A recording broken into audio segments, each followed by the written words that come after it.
Olá, meu irmão, minha irmã. É uma honra tê-los comigo. É muito bom saber que você está acompanhando a nossa série A Ética da Graça. Hoje eu quero conversar com você sobre mais uma história dentro da nossa palavra de Deus, dentro da Bíblia, mais uma história mostrando o seguinte, que muitas vezes na adversidade Deus nos mostra uma lição, Deus nos dá uma lição. E nós vamos ver uma ética dentro de um período de uma grande adversidade. Na história anterior, quando nós falamos sobre Noé e a sua questão de resiliência, né? A ética da resiliência vista em Noé, nós falamos que Noé teve 3 filhos, Sem, Cã e Jafé, cujos 3 embarcaram também com ele na arca, com as 4 esposas, a esposa de Noé e a esposa de cada um dos filhos. Quando a arca ela chega ao Ararat e ela atraca, e que eles acabam descendo da arca, Noé, de muita alegria, planta uma vinha e se embriaga do seu vinho. Ele se embriaga do seu vinho e Cã entra em sua tenda e vê a nudez do pai. Sai da tenda e comenta com os irmãos que viu a nudez do pai. Os irmãos entram com uma capa sobre os ombros de costas, cobrem a nudez do pai. E quando Noé volta a si da sua embriaguez, ele amaldiçoa Cã. E Cã vira uma linhagem maldita. Dessa linhagem de Cã vai nascer um homem chamado Nimrod. E é sobre ele que nós vamos falar hoje. Mas antes de começar, eu gostaria de te pedir aquelas coisas de praxe que eu lhe peço sempre. Olha aqui do lado. Se inscreve no nosso canal. Inscrito. Ativa as notificações no sininho e marque para receber todas. Assim, todos os vídeos que nós postarmos, você vai ficar sabendo. Na sequência, por gentileza, você dá o seu like. O seu like é de extrema importância para nós. Por favor, viu o vídeo, gostou? Dá um like para a gente. E compartilha. O compartilhamento do vídeo é vital para nós levarmos a palavra do Senhor a um povo muito maior. Quem sabe esses vídeos falando de moralidade, falando de ética, podem tocar o coração de alguém que ainda não conhece Jesus e que venha a aceitá-lo como seu Senhor e Salvador. Ok? Eu estou fazendo a minha parte, disseminando a palavra. Por favor, faça a sua, me ajudando a disseminar, compartilhando com seus amigos. Mas vamos voltar aqui e entender quem é Nimrod. Nimrod, ele vem a ser filho de Cuxi. Cuxi, que era filho de Cã. Então, Cã gera Cuxi, Cuxi gera Nimrod. Quem foi Nimrod? Cuxi gerou Nimrod, o qual começou a ser poderoso na terra. Ok? Foi valente caçador diante do Senhor. Daí dizer-se como Nimrod, poderoso caçador diante do Senhor. O princípio de seu reino foi Babel, Ereque, Acade e Calné, na terra de Sinar. Daquela terra saiu ele para a Assíria e edificou Nínive, Rebote, Ir e Calá. E entre Nínive e Calá, a grande cidade de Recém. Pois inicialmente nós vamos falar sobre Babel, cidade que Nimrod edifica. Mais tarde nós vamos ver que de Nimrod também vem Nínive na Assíria, mas isso deixa para o momento em que nós estivermos falando no exílio na Síria. Vê como um ato, um desvio de conduta pode gerar algo que é tão ruim e foi tão ruim na história da humanidade? Duas coisas que foram realmente ruins. Babel, e a segunda, a Assíria, que não foi boa para o povo hebreu. Né? Mas vamos trabalhar um pouco aqui a questão de Babel. Vamos trabalhar um pouco a questão de Babel e vamos à palavra para entender, para lermos rapidamente a palavra e podermos trabalhar a questão de Babel e qual é a ética que está ligada a Babel. Fica comigo. Vamos lá. Capítulo 11 do livro de Gênesis. Ora, em toda a terra havia apenas uma linguagem e uma maneira de falar. Sucedeu que, partindo eles do Oriente, deram-se com uma planície na terra de Sinar e habitaram ali. E disseram uns aos outros: Vinde, façamos tijolos e queimemo-los bem. Os tijolos servirão-lhe de pedras e o betume de argamassa. E disseram: Vinde, edifiquemos para nós uma cidade e uma torre, cujo tope chegue até os céus. Tornemo-nos célebre o nosso nome, para que não sejamos espalhados por toda a terra. Bom, a ideia deles era propagar o próprio nome, era fazer grande aquele povo, e não mais outros povos, não mais nada, mas sim a eles. O egocentrismo estava enraizado naquele povo, que veio de uma maldição, né? Quando Noé diz que Cã seria servo dos seus dois irmãos, de Sem e de Jafé. Então, presta atenção numa coisa. Cã, ele saiu da ética de Deus. Ele não obedeceu, ele não agradou a Deus quando ele viu e falou sobre, comentou com os irmãos sobre a nudez do pai, né? E nudez, a gente viu que nudez tem tudo a ver com ética, com moral.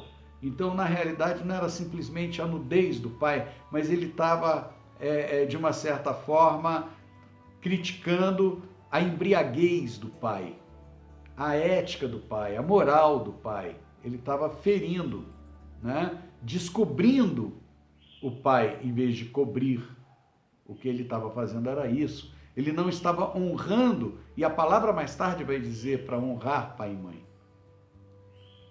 Agora, a descendência dele e Nimrod, que se torna um grande homem, né, no seu tempo, ele vai edificar uma cidade, e o povo dessa cidade vai querer edificar uma torre para tocar os céus. Espera aí.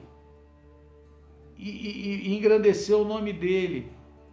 Quem é que queria engrandecer o próprio nome acima de Deus? Foi Lúcifer, Satanás, que acabou caindo. Agora, no momento em que nós temos aí eles querendo edificar, Deus onisciente, onipresente, ele resolve vir ver a cidade, né? Olhar para a cidade e olhar para o que eles estavam falando e fazendo. Né? Então, essa visão de Deus é que vai nos mostrar a verdadeira ética, né? A próxima, a quinta ética que nós estaremos estudando, ok? Então vamos à leitura bíblica a partir do verso 5 de Gênesis 11. De Gênesis 11. Então desceu o Senhor para ver a cidade e a torre que os filhos dos homens edificavam. E o Senhor disse: Eis que o povo é um, e todos têm a mesma linguagem. Isto é apenas o começo. Agora não haverá restrição para tudo que intentam fazer. Vinde, desçamos e confundamos ali a sua linguagem, para que um não entenda a linguagem do outro. Dessarte, o Senhor os dispersou dali pela superfície da terra, e cessaram de edificar a cidade. Chamou-se-lhe por isso o nome de Babel, porque ali confundiu o Senhor a linguagem de toda a terra, e dali o Senhor os dispersou por toda a superfície dela. Bom, presta muita atenção logo no começo da fala de Deus, quando ele fala no verso 6, eis que o povo é um, e todos têm a mesma linguagem. Isso é apenas o começo. Agora não haverá restrição para tudo o que intentam fazer. Vamos entender aonde que está a ética de Deus.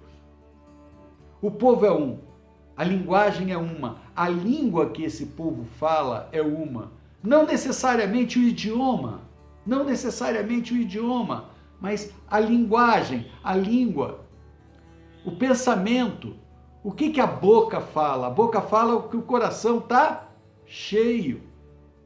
Então, a linguagem, a gente pode trazer essa conotação de linguagem para o pensamento, para a maneira de pensar. Nós falamos a mesma língua. Quantas vezes a gente não usa essa expressão para pessoas que pensam semelhante a nós? E a linguagem foi confundida e aquele povo espalhado, mas ao mesmo tempo Deus está dando uma direção para nós, está dando uma ética para nós que seguimos a Ele. Se nós tivermos e mantivermos a mesma linguagem, se nós mantivermos o mesmo foco, nada poderá nos parar. E foi mais ou menos isso que aconteceu até hoje com o cristianismo. O cristianismo ele seguiu o mesmo foco, desde o começo, que foi Jesus Cristo. E isso manteve a unidade. Embora a maneira e a linguagem, as linguagens tivessem se diversificado com o tempo. Nós temos aí uma infinidade de denominações cristãs. Algumas seguindo literalmente a palavra de Deus como deve ser seguida. Outras, infelizmente, não seguiram a palavra de Deus e elas acabaram se dispersando. Nós precisamos ter a mesma linguagem, unidade. Essa é a ética de Deus. Unidade. Precisamos ter unidade em Cristo Jesus. É isso que vai nos mostrar lá em Atos dos Apóstolos, no capítulo 2 do livro de Atos, como funcionava a igreja primitiva, a igreja primeira. A igreja primeira, aquela que ainda estava sob os olhos dos apóstolos. Nós não podemos dizer que essa não era a igreja verdadeira. Essa era a estrutura que Deus queria para a sociedade. Essa era a estrutura que Deus queria para a igreja. O homem depois deturpou, mudou e transformou a igreja e hoje ela está do jeito que está. Mas o início da igreja era exatamente como está aqui. Afinal de contas, essa igreja foi desenhada pelos apóstolos. Atos 2, 42. E perseveravam na doutrina dos apóstolos, e na comunhão, e no partir do pão, e nas orações. Em cada alma havia temor, e muitos prodígios e sinais eram feitos por intermédio dos apóstolos. Todos os que creram estavam juntos e tinham tudo em comum. Vendiam as suas propriedades e bens distribuindo os produtos entre todos à medida que alguém tinha necessidade.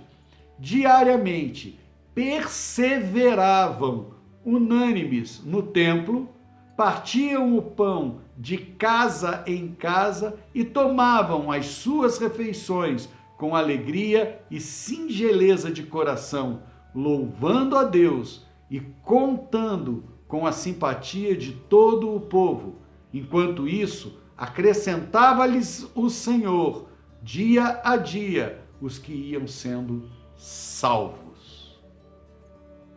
A igreja primitiva, a primeira igreja, a igreja primeva, ela tinha unidade. Unidade. E daí sai o termo comunidade. Comunidade, se você fracionar a palavra, você vai ter com unidade. E é isso que nós precisamos ser, uma comunidade. Precisamos ter unidade. E esta é a quinta ética que nós estudamos. Unidade. Precisamos ter unidade como o corpo de Cristo. Afinal, nós somos a noiva que espera o noivo para o arrebatamento. Em nome de Jesus, que o Senhor possa estar abrindo os nossos olhos, os nossos ouvidos espirituais, para entendermos a cada dia mais a sua mensagem. E que Deus abençoe a sua vida e a vida da sua família, em nome de Jesus.